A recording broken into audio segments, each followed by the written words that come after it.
Mécanique du point, deux ressorts en série, on calcule les allongements. Pour le ressort numéro 1, longueur au repos L1, raideur K1. Ressort numéro 2, longueur au repos L2, raideur K2. La distance entre les deux murs est grand L.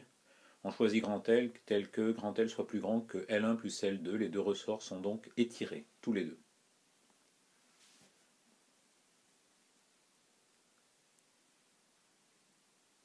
Le but ici est le calcul et la mise en situation des deux vecteurs, allongement 1 pour le ressort 1, allongement 2 pour le ressort 2.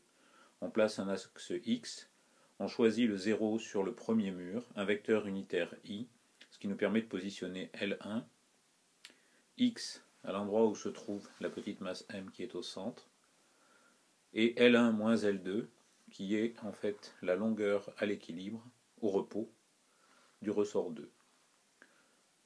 Avec ces conventions et cette description des allongements, on trouve allongement 1 égale x moins L1 i et allongement 2 égale x moins, entre parenthèses, L moins L2 i.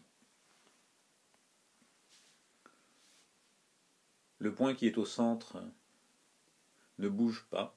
La somme des forces donc sur le point central entre les deux ressorts est nulle.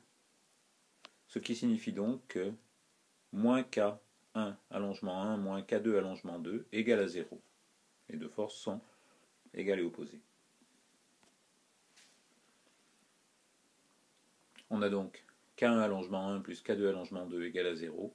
On remplace par les expressions des vecteurs allongement 1 et allongement 2, ce qui nous permet alors de déterminer la valeur de x en fonction de K1, K2, grand L, L1 et L2.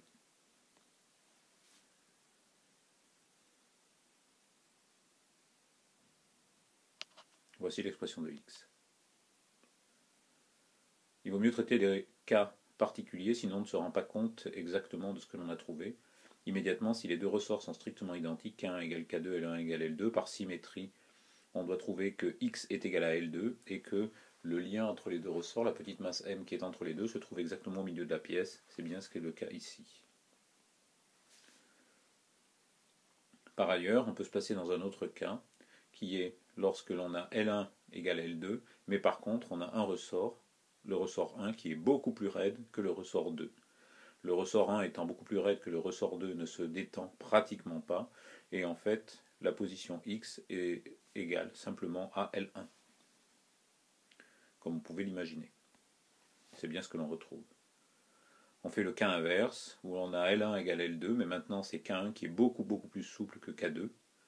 On reprend le calcul pour finalement trouver que X est égal à L1 moins L2, qui est aussi égal à L moins L1, puisque L1 égale L2. Mais ça signifie en pratique que le ressort L2 n'a pas bougé, dans ce cas-là, puisqu'il est beaucoup plus raide que le ressort 1, et c'est bien ce que le calcul nous permet de retrouver.